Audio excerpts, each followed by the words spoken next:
receiving system. This video has been made to give you an overview of the installation and operation of your new system. We'll cover the basics of connecting your receiver, finding the satellite and best location for the dish antenna, assembling the dish antenna and installing the mast, grounding and routing cable, connecting and aiming the dish, activating programming, wiring your system, and fundamental operations. We'll also provide a section on how to install a second dish system for EchoStar 3 and 4 satellites.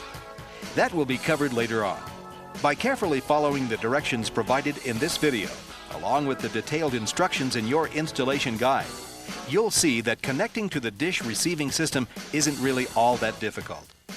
Make sure that you have the necessary tools and skills to handle construction tasks, such as drilling through your walls. Plus, it helps to have some familiarity with home video and electronics. To begin, take a few minutes to compare the parts that have been included with your dish system hardware and installation kit to the lists located in the installation kit guide. Make sure that you keep the guide handy for quick reference and detailed instructions. Remember, it pays off to read each step first. This will make sure you avoid injury to yourself and damage to your home and equipment. Pay attention to items with these warnings and attention symbols. Consult local building and electrical codes and safety procedures. And take care to avoid overhead power lines, lights, and power circuits. There are 2 points especially important to understand before you begin. First, the installation is permanent, so you must be sure of your dish antenna and receiver locations before you begin. And second, it will be critical to mount the mast of the dish antenna rock solid and perfectly vertical. So, now you think you've got everything together and you're ready to begin? You'll still need to find information to aim your dish antenna at the satellite, so you must first temporarily connect the receiver to your TV. Permanent hookup will be covered later. A short piece of RG59 coaxial cable should be included for your connection from TV set out on the receiver to RF or antenna in on your TV. Set the channel 3-4 TV output switch to the channel not used by a broadcast station in your area. Some receiver models don't have a channel 3-4 TV output switch on the back panel. For these receivers, the default TV output is channel 3. Use channel 3 to start your installation process, and refer to the user and installation guide that came with your receiver to change the TV output channel after you've completed the installation. If your receiver and remote control are UHF, you'll need to attach the short UHF antenna to the receiver. This feature allows you to control the receiver from any room in your house at a maximum of 150 feet from the receiver. Turn on the TV to the channel you've selected and turn on the receiver. Make sure the remote control is in the satellite mode. New receiver installations will automatically power up in the point dish and signal strength screen. Now, using the number keypad, enter your zip code. The receiver will give you the azimuth or east-west direction and the elevation or up-down direction at which you'll find the satellite from your location. This is all based on the simple information obtained just from your zip code. The first 2 dish network satellites are in an orbit 22,300 miles above the Earth, located directly over the equator at 119 degrees west and due south of Reno, Nevada. As the Earth rotates, the satellite orbits at a speed that keeps it in a fixed position in relation to the Earth's surface, so it appears stationary in the sky.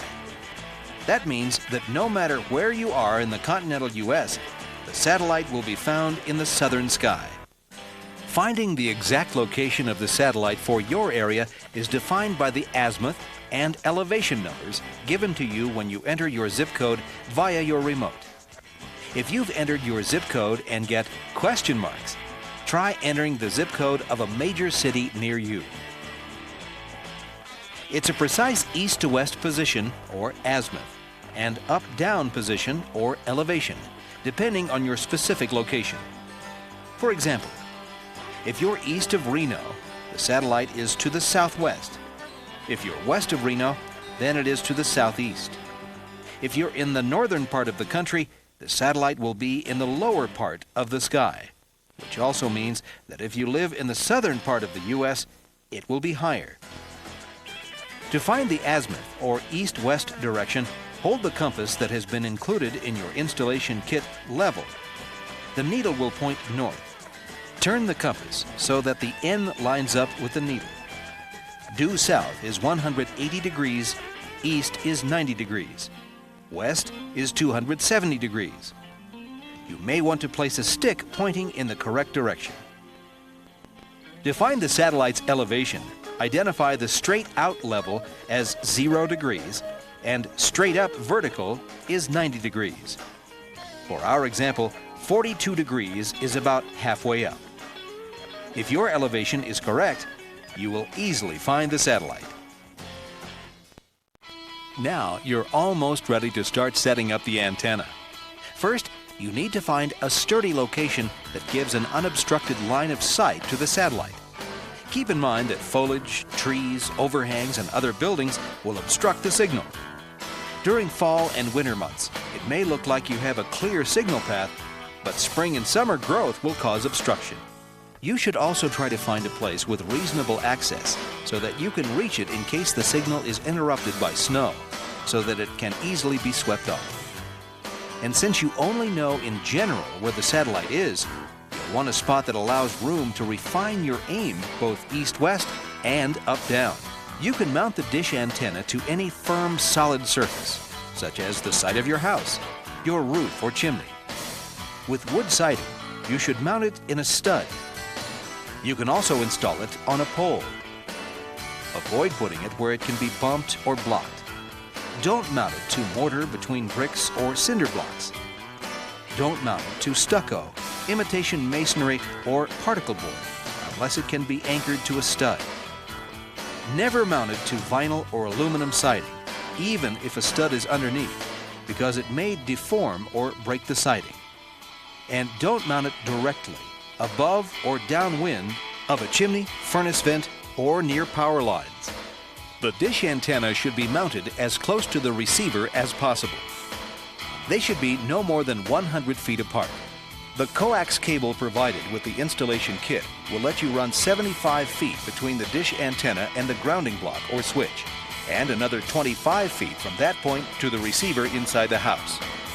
If you must cut your cable to a custom length for your installation, be sure to use the proper tools for putting connectors on the cable. Weatherproof RG6 connectors should be used.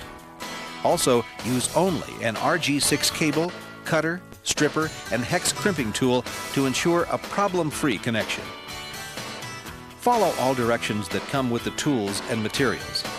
If the connectors are not properly attached to the cables, you may encounter problems with maintaining adequate signal strength and weather-related signal deterioration.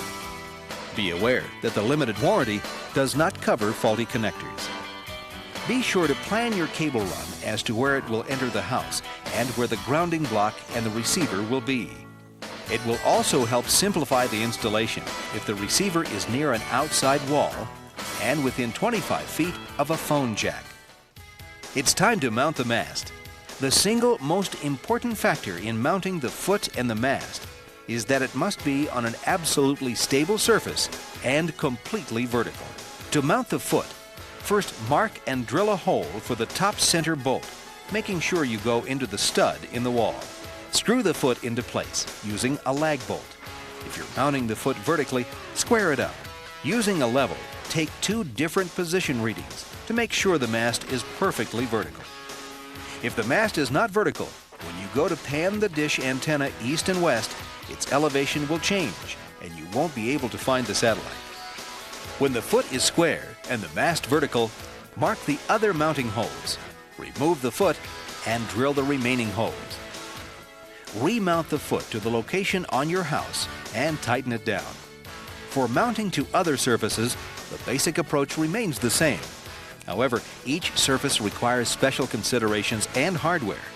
Please refer to your installation guide. While you're safely on the ground, assemble the satellite dish, the mounting bracket, and LNBF support arm. If you need information on this procedure, refer to your installation guide. Set the elevation according to the scale on the dish support arm by tilting the dish antenna. The mark should align with the elevation you found when entering your zip code in the point dish screen. Now you're ready to thread the cable through the dish support arm and put it on the mast. First, thread the coax cable through the mast following the diagram in the installation guide. Thread the cable through the support arm following the same diagram. Make sure that you don't kink it or pinch it. You should end up with about 2 inches of cable at the end of the arm. When the cable is threaded and the arm is on the mast, loosely secure it with the mast clamp bolts. Next, attach the LNBF to the coax cable with the F connector. If you have a dual output LNBF to support 2 receivers, you will have to thread 2 separate coax cables through the mast and 1 support arm and attach one to each LNBF connector. This is the only way to feed 2 receivers. You cannot use a splitter to send a signal LNBF output to 2 receivers. Slide the LNBF base into the open end of the arm, adjusting the cable, and secure it with the supplied screw. Point the dish antenna as closely as you can toward the satellite azimuth and elevation you've estimated and loosely tighten all the bolts. Note that the LNBF and support arm won't line up with the satellite. The coax cable leading from the dish antenna into your home must be grounded to protect you and the system. Please consult the National Electrical Code, usually located in your local library, and local electrical codes for proper grounding procedures. Some materials you will need are not included in your installation kit. Use the existing grounding system already established in your home. Mount your grounding block near where the cable will enter the house. If you are using a dual LNBF, you will need a dual grounding block for 2 coax cables. If the 2 cables enter the house at different places, you'll need 2 complete grounding setups. Attach a single length of number 10 gauge copper or number 8 gauge solid aluminum ground wire, long enough to run from the grounding block to the ground system. Run the coax cable from the LNBF to the ground block, forming a drip loop. This will allow moisture to drip from the cable before it runs into the grounding block or building. Next, drill a 1/2-inch hole through the outer wall of your house to pass the cable through to inside of the building, near to where the receiver will be. Take care not to drill near pipes or wires. If the receiver is not going to be near an outside wall, you'll need to run cable into an attic, basement, or crawl space. Thread the 25-foot section of coax through the wall and hook the exterior end to the unused side of the ground block. Be sure to seal the hole with silicone. Now you're ready to connect and aim. On the back of your receiver, you'll see a connection labeled Satellite In, where you can now hook the coax that is coming from your wall.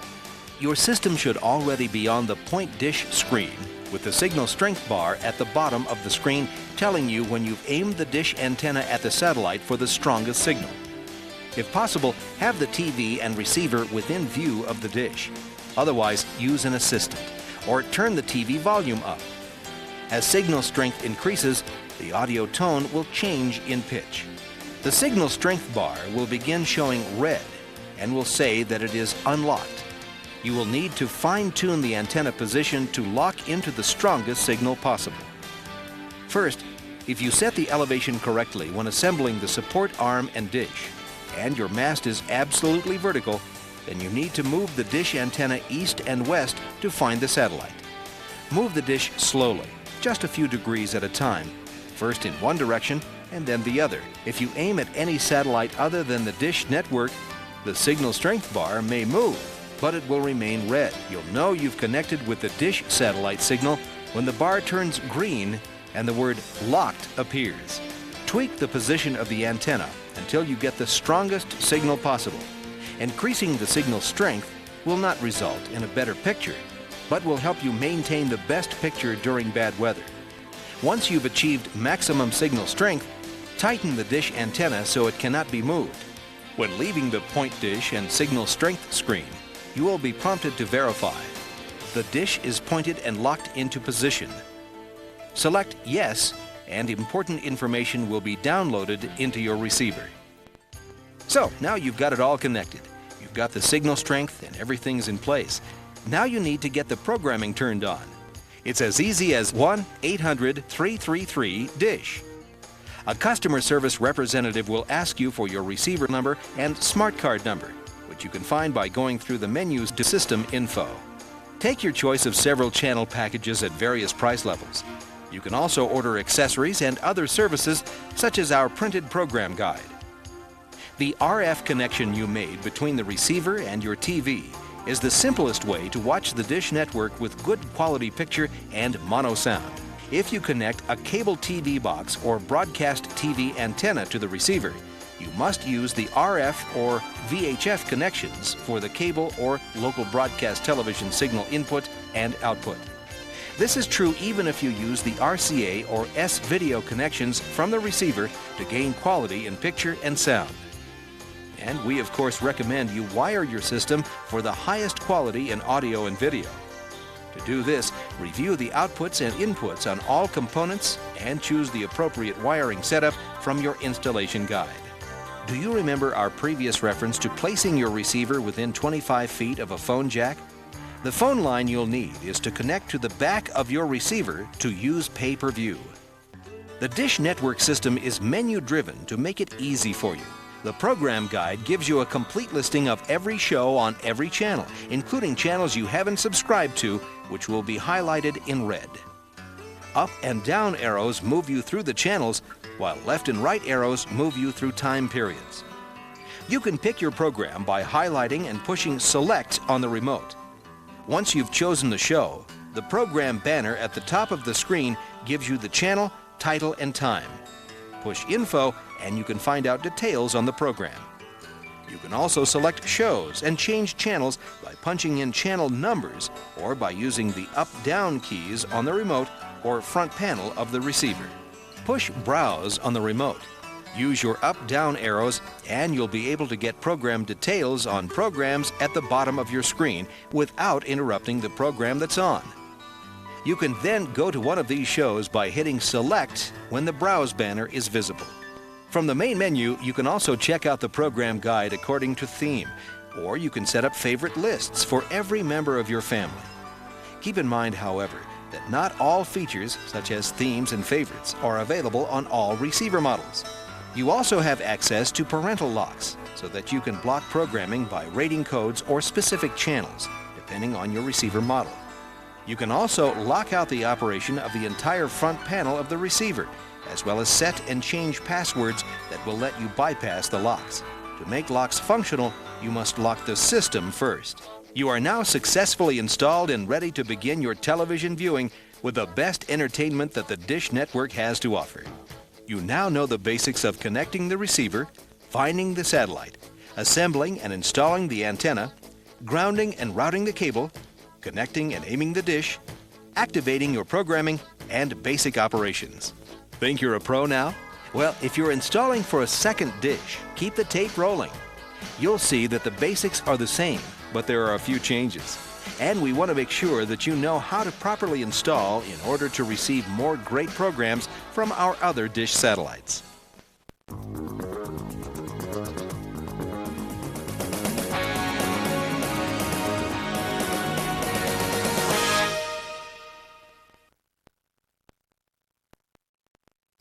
Now that you've got the first dish in place to receive programming from the satellites at the 119° west position, it's time to start planning for your second installation. The Dish Network also has 2 more satellites that will be orbiting at the 61.5° west and the 148° west orbital slots. To receive programming from one or both of these 2 satellites, you must install a second satellite antenna. This portion of the video was made to help you install an additional dish.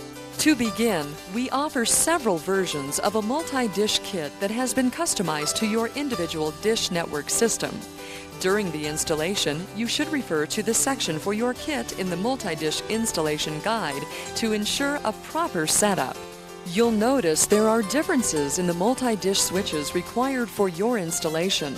The model SW21 is for single LNBFs and 1 receiver in the home. The model SW42 is intended for dual LNBF installations, meaning there are 2 receivers for separate televisions. The model SW64 requires an AC-DC transformer and power inserter and is meant for the installation of up to 3 satellite dishes with dual LNBF and the ability to support up to 4 receivers. The model SWAJ is built for any of the receivers that have a back panel accessory jack, excluding the Model 2000. It is also only for single LNBF installations. New software will be required to aim multiple satellite dishes at the appropriate satellites for the strongest possible signals. This software will be downloaded to all dish receivers in the field via the satellite signal during the first dish installation. To verify you have the new software, open the point dish and signal strength screen by navigating through the on-screen menus. If there are selections for multiple satellites on the left side of the menu, you have the right software. If not, simply power off the receiver with the remote or front panel power button to receive an upgrade. After a few minutes, the receiver's power light should turn on, then turn back off. This indicates the software upgrade has occurred. After the power light turns off, go back to the point dish and signal strength menu and look for the multiple satellite selections. Now you're ready to go. Most of what you'll see here will be general information on the installations with specific references to the model switches. We'll walk you through the steps to get your second dish connected to your existing receiver. Determine the general location of the desired satellite, grounding and routing the cable to the multi-dish switch, and connecting and aiming the second dish. If you aren't comfortable installing this yourself, you can get information on an authorized installer in your area by calling 1-800-799-7175. First, unpack the multi-dish switch kit and make sure all parts for your particular kit are included. Repeat the steps you followed in locating the satellites at the 119-degree position using your zip code to determine the azimuth and elevation. You must highlight the satellite field for the location of the satellite you will be looking for. Use the up and down arrows to highlight the 61.5 west or 148 west option when available. Enter your zip code and you should be able to determine the general area of where the satellites can be found. Make sure you make a note in your manual so that you can reference it later. Check for your best line of sight to the desired satellite to make sure that it's free of obstructions. Keep in mind the possible need to clean snow from the dish when choosing a mounting location. Follow the steps mentioned in the first section of the video and in your multi-dish installation guide on mounting and aligning the satellite dish. Remember, the foot and mast assembly must be mounted on a solid surface or a mounting pole in the ground. Remember that the mast must be perfectly vertical to ensure easy alignment of the dish later. Make sure that you can route the cables from the mounting location into the building. Once you've got it mounted, it's time to take the next step and aim the dish. First, temporarily connect the cable from the second dish to the cable already attached to your receiver. This can be accomplished using an existing ground block or the female-to-female splice included in your multi-dish kit. This gives you a direct connection from the second dish to the satellite receiver. If you do not have a ground block installed and there is no break in the cable between the first dish and the receiver, you may need to cut the cable to complete the installation of the second dish. First, remove the cable from the receiver satellite connection. Then, determine a location for the mounting of the multi-dish switch. It should be mounted so that you have the shortest possible path from both satellite dishes to the switch. Then cut the cable using an RG6 cable cutter. Be sure to use the proper tools for putting connectors on the cable. Weatherproof RG6 connectors should be used. Also, use only RG6 cable, cutter, stripper, and hex crimping tool to ensure a problem-free connection. Follow all directions that come with the tools and materials. If the connectors are not properly attached to the cables, you may encounter problems with maintaining adequate signal strength and weather-related signal deterioration. Be aware that the limited warranty does not cover faulty connectors. Once you have the receiver connected to the second satellite dish, Go to the multi-dish install option via the on-screen menus. The receiver should display the point dish and signal strength menu. Use the arrow buttons to move the highlight to the satellite field. Use the up or down button to highlight the 61.5 West option or the 148 West option when available. If possible, watch the signal strength bar as you adjust the dish.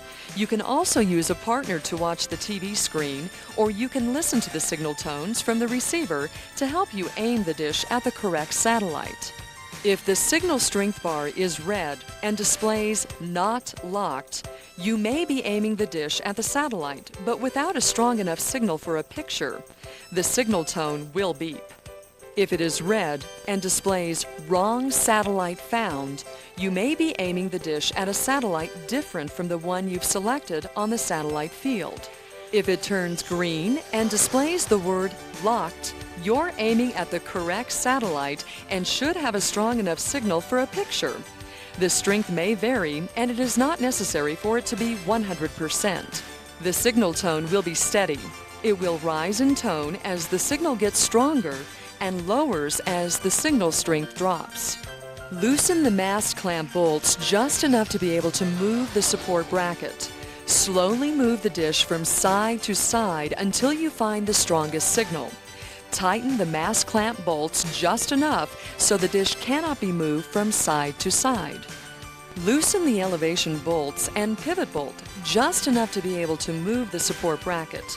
Slowly move the dish up and down until you find the strongest signal. Tighten the bolts just enough so the dish cannot be moved up and down. Make sure that the signal strength bar is green and locked. Once the maximum receive signal point has been located, tighten down all bolts to secure the dish into position. Now, in order for you to receive programming from multiple satellites, you need to install your multi-dish switch. Check to make sure that you have the right switch for your situation. With models SW21, SW42, and SW64, grounding can be accomplished using the multi-dish switch instead of a grounding block. If you already have a grounding block installed, you may replace it with the multi-dish switch. Mount the multi-dish switch onto the exterior wall of your building near the satellite dishes. Make sure the location is secure and that you bolt the multi-dish switch down tightly. If you're installing the model SWAJ, you'll see that it's designed for receivers with a back panel accessory jack and must be mounted inside the building because the switch is not weatherproof. Grounding must be accomplished using a grounding block outside the building because the SWAJ multi-dish switch does not have a grounding point. Using the shortest paths possible, route the coaxial cables from the LNBFs to the connectors on the multi-dish switch. Then route the coaxial cable from the multi-dish switch into the building to the receiver. Put drip loops in the cables. This will allow moisture to drip from the cables before it runs into the multi-dish switch or the building. Route the multi-dish switch grounding wire to a grounding electrode in accordance with your national electrical code and your local electrical codes. Then use your cable clips and attach the cables to the side of the building to help prevent damage. If your setup includes the SW64 switch, you must install the power inserter and AC/DC transformer inside the building to provide power for the switch and LNBFs. It is best to locate the power inserter and AC/DC transformer close to the satellite receiver. First, you must route an RG6 coaxial cable from the 2 power inserter connection on the multi-dish switch to the 2 switch connection on the power inserter. Route another coaxial cable from the 2 receiver connection on the power inserter to the satellite in connection on the back of one of the receivers. Route the AC/DC transformer power cord to the power connection on the power inserter and plug in the AC/DC transformer into a wall outlet. For all multi-dish switch installations, again use the shortest routes possible to route the coaxial cables from the multi-dish switch into the building and then to the satellite receivers. You should not use more than 100 feet of cable between the dish antenna and the receiver. Remember to locate your receiver inside the building near an outside wall. Make sure there are no pipes or wires in the area of the holes. Drill a half-inch hole through the outer wall to pass the cable inside the building.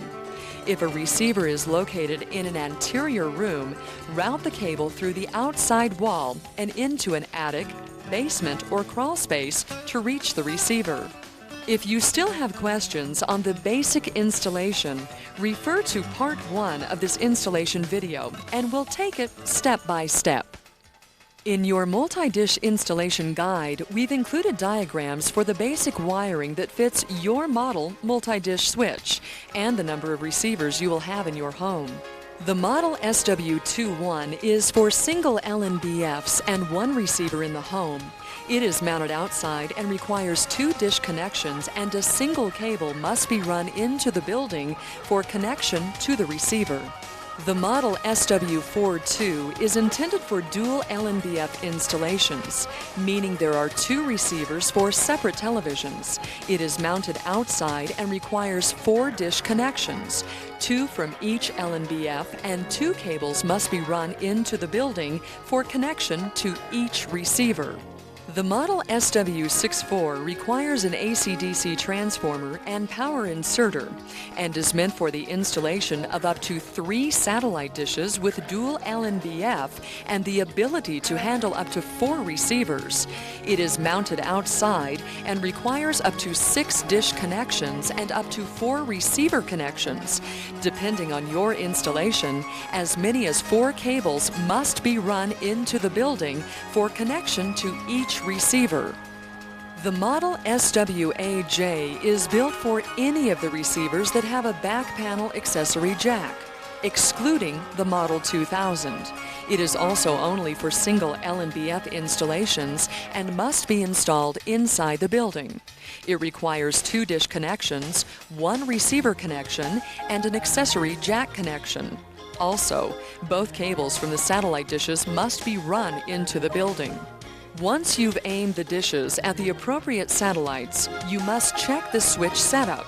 You must do this check on each of the receivers in your setup. Return to the multi-dish install option via the on-screen menus. The receiver will display the point dish and signal strength menu. Then select the check switch option. You will then receive an attention message to check the current switch installation, view the current switch setup, or cancel to return to the previous menu. Select Check, and another attention message will appear as the switch installation is verified. The receiver will display an installation summary menu. At this point, the receiver will determine what type of switch box was installed. The installed switch model field will show whatever switch model number you have installed, or it will show unknown if no switch has been installed or if there is a problem with the switch. In the dish input fields, an X indicates that there is no satellite signal on the line indicated. You might have this on your screen because you have not installed a 3rd dish or there's a problem with the switch or cable connections. The status field will also display one of the following: satellite reception verified, warning, only 1 satellite connected, or problem detected, check connection. If you receive the satellite reception verified status message, your installation is complete.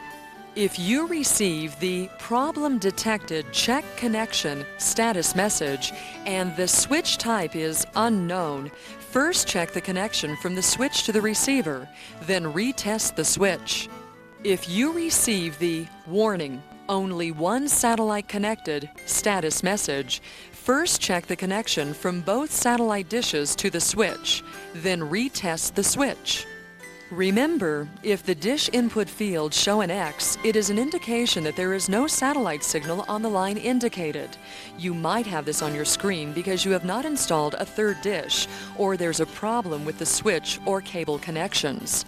If you need additional help in checking the switch setup, please refer to the problems and solution tables in your multi-dish installation guide. That's it. You're ready to choose even more great programming that the Dish Network has to offer. If you still have questions, please refer to your user and installation guide, installation kit guide, or multi-dish installation guide. Happy viewing!